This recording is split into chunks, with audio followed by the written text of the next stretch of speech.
শান্তিপুর নামে এক ছোট্ট গ্রামে মিনা তার বাবা মায়ের সঙ্গে বসবাস করত।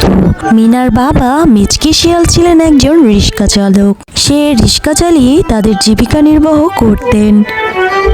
একদিন মিনার বাবা মিনা ও তার মাকে নিয়ে রিক্সা দিয়ে ঘুরতে বের হয়। হঠাৎ করে মিচকি শিয়ালের রিক্সার সাথে একটি কার অ্যাক্সিডেন্ট হয়। আর অ্যাক্সিডেন্টের সঙ্গে সঙ্গেই মিচকে শিয়াল আর তার বউ শেফা শিয়ালিনী ওইখানেই মৃত্যুবরণ করে।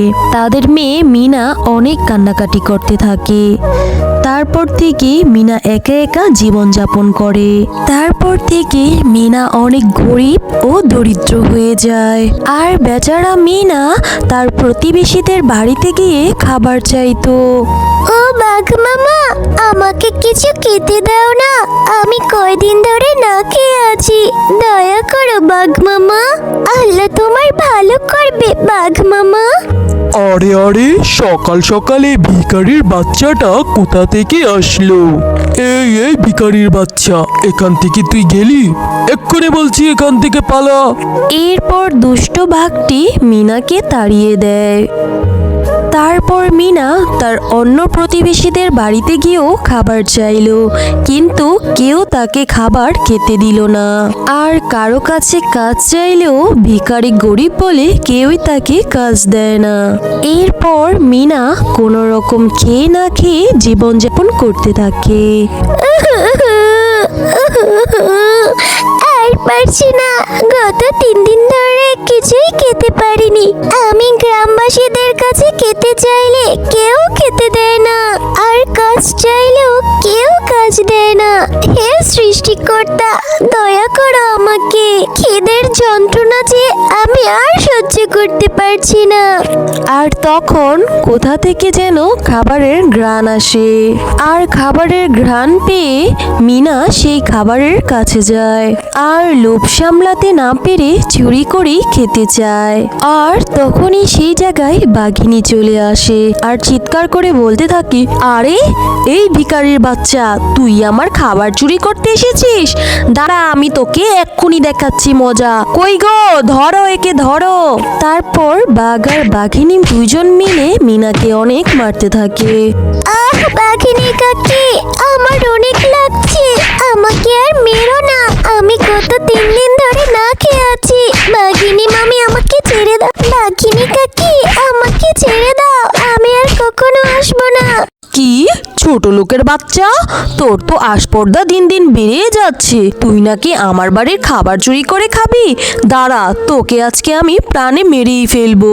আর মিনা মারের আঘাত সহ্য করতে না পেরে ওইখান থেকে পালিয়ে যায়। এভাবে পালাতে পালাতে হঠাৎ জঙ্গলে একটি জাদুর গরুর কাছে চলে আসে। আরে আরে, এ কি দেখছি আমি, আমার তো বিশ্বাসই হচ্ছে না, গরুর পিঠে আবার দরজা, এইটা কিভাবে সম্ভব? যাই হোক, এত ভাবার এখন আমার সময় নেই। বাঘিনী মামি নিশ্চয়ই আমার পিছু নিয়েছে, আমি তাড়াতাড়ি গরুর দরজা খুলে ওইখানে লুকিয়ে পড়ি।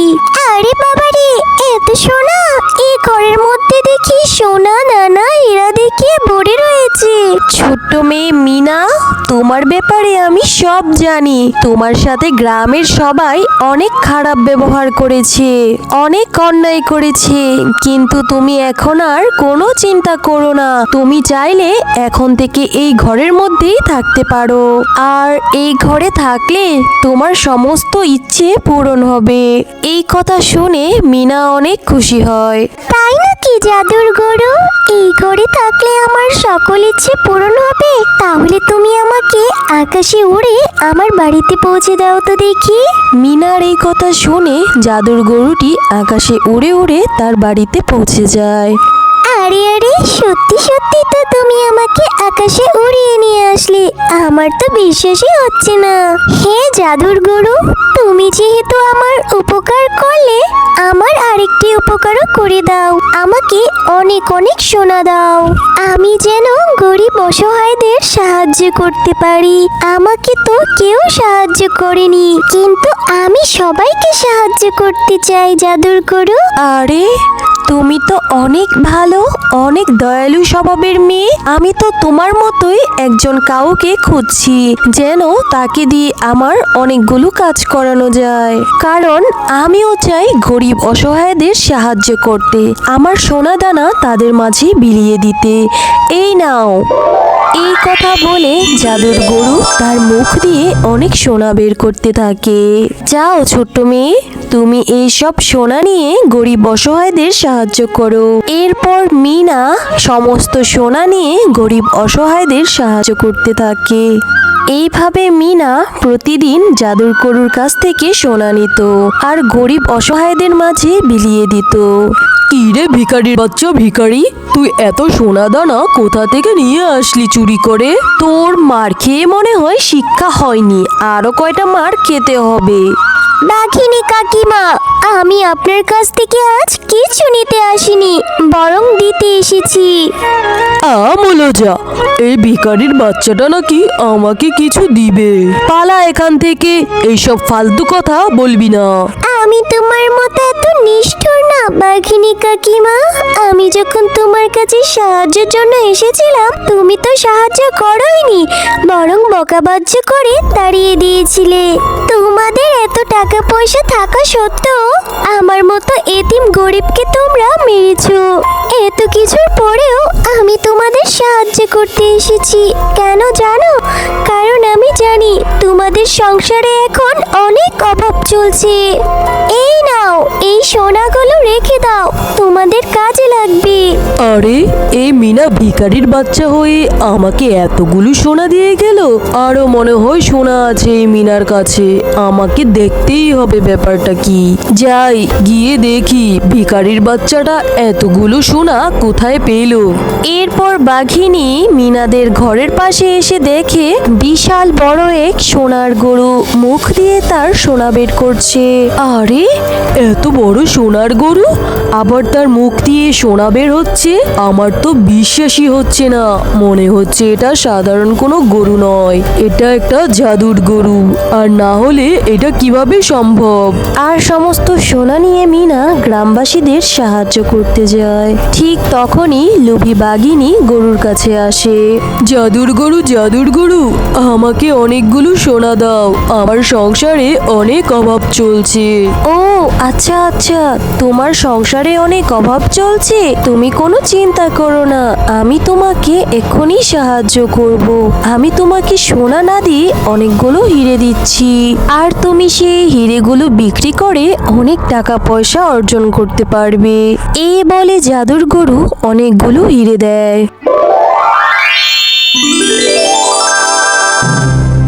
এরপর বাঘিনী হিরেগুলোকে নিয়ে বাঘকে দেখায় আর সমস্ত কথা বাঘকে খুলে বলে। ও এই ব্যাপার, শোনো, তাহলে তো গরুর পেটে অনেক হিরে মতি সোনা আছে। শোনো, তুমি কাল সকালে ওই গরুর কাছে যাবে আর ওই গরুর দরজা খুলে সোনামতি হিরে চুরি করে সব নিয়ে আসবে। আর লোভে বাঘিনী বাঘের কথা শুনে গরুর কাছে এসে গরুর দরজা খুলে পেটের ভিতরে প্রবেশ করে। আরে আরে, এ তো দেখছি সোনার পাহাড়, এত সোনা তো আমি আমার জীবনেও দেখিনি। যাই, এখান থেকে সব সোনা হীরা মতি নিয়ে আমি পালিয়ে যাই, এতে করে এই গ্রামের সবচেয়ে ধনী আমি হয়ে যাব।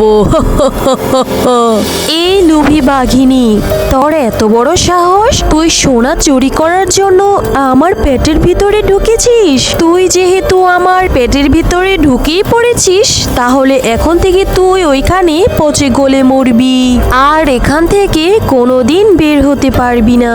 না না, হে জাদুর গরু, আমাকে তুমি ছেড়ে দাও, আমি আর কখনো লোভ করব না। আমার ভুল হয়ে গেছে জাদুর গরু, আমাকে তুমি ছেড়ে দাও। আমাকে তুমি বাঁচাও, বাঁচাও, বাঁচাও। হ্যালো বন্ধুরা, গল্পটি ভালো লেগে থাকলে চ্যানেলটি সাবস্ক্রাইব করে দিবেন এবং পাশে থাকা বেল আইকনে প্রেস করে আমার পাশেই থাকবেন। ধন্যবাদ।